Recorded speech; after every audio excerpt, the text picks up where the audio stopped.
Hello' students, তো ইয়াতে বহুতো ছাত্ৰ ছাত্ৰী যিসকল HSLC বা HS 2027 দিবলৈ গৈ আছে, তো এটা কথা ইয়াতে লক্ষ্য কৰিবলগীয়া যে মেক্সিমাম মই 80% ধৰিম যে 80% ছাত্ৰ ছাত্ৰী এনেকুৱা আছে যিসকলে এতিয়ালৈকে নিজৰ টাৰ্গেটটো ছেট কৰিব পৰা নাই। টাৰ্গেট অৰ্থাৎ তেওঁলোকে যে পঢ়ি আছে, ফাইনেলৰ কাৰণে পঢ়ি আছে, ক্লাছ 10 বা 12 হওক, ফাইনেলৰ কাৰণে পঢ়ি আছে, কিন্তু তেওঁলোকে এতিয়াও ভাবি আছে যে মানে ভাবি থকা নাই, ধৰা তেওঁলোকে এতিয়াও মানে সেইটো বস্তু গুৰুত্ব সহকাৰে লোৱা নাই যে মই এটা টাৰ্গেট ছেট কৰিব লাগে, যে মই ফাইনেলৰ কাৰণে পঢ়ি আছো, মই ফাইনেলত কিমান পাৰ্চেণ্টৰ কাৰণে পঢ়ি আছো, মই 90% কাৰণে পঢ়ি আছো নে 80% কাৰণে পঢ়ি আছো নে 70% কাৰণে পঢ়ি আছো। সেই যে টাৰ্গেট এটা, সেই টাৰ্গেটটো ছেট কৰাৰ গুৰুত্বটো তেওঁলোকে এতিয়ালৈকে বুজি পোৱা নাই। সেইকাৰণে ছাত্ৰ ছাত্ৰীসকলৰ আমি দেখা পাওঁ যে 80% ছাত্ৰ ছাত্ৰীয়ে এইটো বস্তু নকৰাৰ ফলত তেওঁলোকৰ পঢ়াত মন নবহে। পঢ়াত মন নবহাৰ মেইন ৰিজনটো সেইটোৱে। কিন্তু আনফালে যি 20% আছে তেওঁলোকে অলৰেডি হয়তো ক্লাছ 9ত উঠোতেই বা আগৰ পৰাই তেওঁলোকৰ এটা টাৰ্গেট থাকে যে মই ক্লাছ 10ত বা ক্লাছ 12তে হওক ফাইনেলত মই 90% আনিম বা 80+ আনিম, যাৰ ফলত তেওঁলোকে সেই মতেদি কিন্তু আগৰ পৰা পঢ়ি আছে। তেওঁলোকক কোনেও কৈ থাকিবলগীয়া হোৱা নাই যে পঢ় পঢ় পঢ়, সেইটো ক'বলগীয়া হোৱা নাই। ইয়াৰ মেইন ৰিজন হৈছে তেওঁলোকে জানে যে মই কি কৰিব লাগিব, মই কি কৰিবলৈ গৈ আছো তেওঁলোকে জানে। কিন্তু আৰু এইপিনে যে যি 80% আছে তেওঁলোকে কিন্তু এতিয়াও সেই বস্তুটোতে তেওঁলোকে মানে খাই পেলাইছে। তেওঁলোকে যে টাৰ্গেটটো ফিল কৰা, মানে টাৰ্গেটটো ছেট কৰা নাই, সেই ছেট নকৰাৰ ফলত তেওঁলোকৰ কি হৈছে, পঢ়াত মন বহা নাই। তেওঁলোকে নিজে নাজানে যে ক'ত যাম। আমি ধৰি লোৱা এখন গাড়ীত বহিছো, আমি গাড়ীত এখন বহিছো, কিন্তু গাড়ীত দিলে ক'ত গৈ আছো, ক'ত মই ৰখিম, সেই বস্তুটো আমি নাজানো, তেতিয়া কি হ'ব, আমি ক'ৰবাত হয়তো হেৰাই যাম। হয়, তো সেই বস্তুটো কি হ'ব, আমাৰ 20% তেওঁলোকে জানে যে গাড়ীখন দি কোনোবাই ক'ত যাবলৈ আছে, তেওঁলোকে সেই সময়মতে গাড়ীখন উঠিব আৰু সেই সময়মতে গাড়ীখন নামিব। কিন্তু যিসকলে সেই গাড়ীত উঠিছে কিন্তু এতিয়ালৈকে টাৰ্গেট ছেট কৰা নাই, তেওঁলোকে হয়তো ভাবি থাকিব মই ইয়াত নামিম, তাত নামিম, ক'ৰবাত বেলেগত নামিম। তো সেই বস্তুত বেমেজালিত তেওঁলোকে গোটেই বছৰ ভুগিবলগীয়া হ'ব। তো সেইকাৰণে মই যে কওঁ যে তোমালোকে যদিহে টাৰ্গেট ছেট কৰা নাই, আজিয়ে কৰা। আজিয়ে তোমালোকে টাৰ্গেট ছেট কৰা যে মই 80% কৰিম, 90% কৰিম, টাৰ্গেটটো ছেট কৰি লোৱা। এতিয়া বহুতো ছাত্ৰ ছাত্ৰী দেখা যায় যে তেওঁলোকে কি কৰে, পৰীক্ষাৰ আগে আগে যেতিয়া তেওঁলোকে দেখে যে মোৰ পঢ়া হোৱা নাই, মই মানে বেছি দিন নাই পঢ়া হোৱা নাই, তেতিয়া তেওঁলোকে ভাবিলে যে মই 40% হলে হ'ব, 50% হলে হ'ব, 60% হলে হ'ব। কিন্তু তেওঁলোকে সেই কথাষাৰ যদি আগতীয়াকে ভাবিলে হয়, এতিয়া যিহেতু পৰীক্ষালৈ 7 মাহ মান আছে, গতিকে সেই 7 মাহত যদি আমি ভালদৰে পঢ়ো, এটা টাৰ্গেট ছেট কৰি পঢ়ো, আমাৰ কিন্তু ধুনীয়া ৰিজাল্ট এটা হ'ব পাৰে, ধুনীয়াকে তোমালোকে 90% পাব পাৰা। তো গতিকে সেই বস্তুটো আমি যদি অলপ মাইণ্ডত ৰাখি, আমি যদি ট্ৰাই কৰো যে আমি 80% আনিম বা 90% আনিম, সেই টাৰ্গেটটো ছেট কৰি যদি আমি সেই টাৰ্গেট মতে পঢ়ি গৈ থাকো, আমাৰ কিন্তু ধুনীয়া এটা ৰিজাল্ট হ'ব।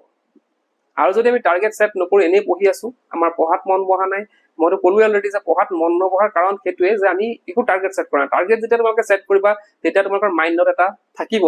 এটা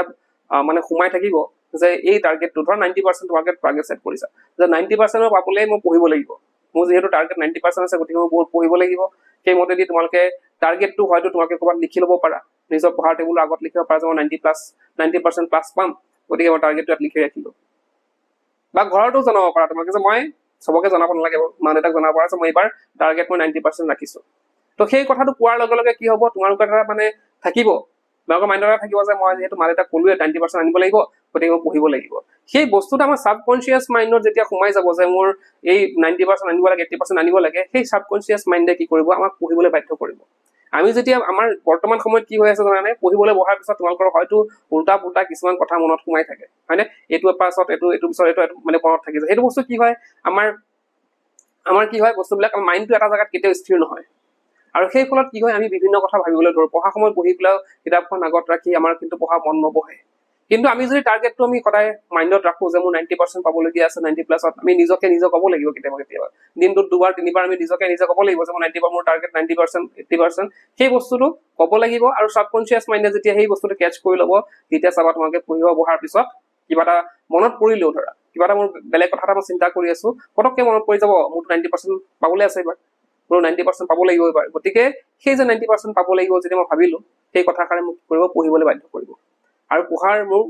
সুযোগ কৰি দিব, আৰু মোৰ পঢ়িবলৈ মন যাব, আৰু টাইমমতে মোৰ গোটেইখিনি ফিল হৈ থাকিব।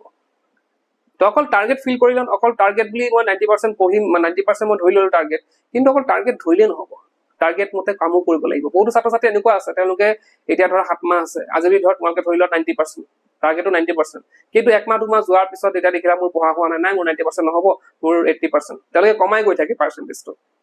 তো সেইটো হলে নহব আমি টাৰ্গেট লৈছো যিহেতু আমি সেইটো ওপৰত কাম কৰিব লাগিব আমি ষ্ট্ৰেটেজি বনাব লাগিব যে মই কেনেকৈ পঢ়িম মই যে 90% পাম মই কেনেকৈ পঢ়িম কিমান সোনকালে মই চেপ্টাৰ বিলাক শেষ কৰিম যেহেতু ৰিভিজন 2 মাহ লাগিব মোৰ লাষ্টৰ যেহেতু 2 মাহ মোৰ ৰিভিজন কৰিম গতিকে মোৰ যি 5 মাহ আছে সেই 5 মাহতে মই গোটেইখিনি শেষ কৰিব লাগিব তো সেই যে ষ্ট্ৰেটেজি এটা আছে সেই ষ্ট্ৰেটেজি বনোৱা প্ৰত্যেকটা সাবজেক্টৰ কাৰণে ষ্ট্ৰেটেজি বনোৱা যে মই এইখিনি এইটো সাবজেক্ট মই ইমান দিনত শেষ কৰিম ইমান দিনত মই ৰিভিজন কৰিম তো গোটেইখিনি এটা টাৰ্গেট লোৱাৰ মানে কি তুমি এটা ষ্ট্ৰেটেজি সেট কৰিব লাগিবই তো সেইকাৰণে কৈছো বাৰে বাৰে ৰিকুৱেষ্টে কৰিছো মই এবাৰ মানে এই বাকি 80% সকলক যে তোমালোকে এটা টাৰ্গেট এতিয়া সেট কৰা ভিডিওটো চোৱাৰ লগে লগে সেট কৰা আৰু প্ৰথমতে লিখা কমেন্ট বক্সত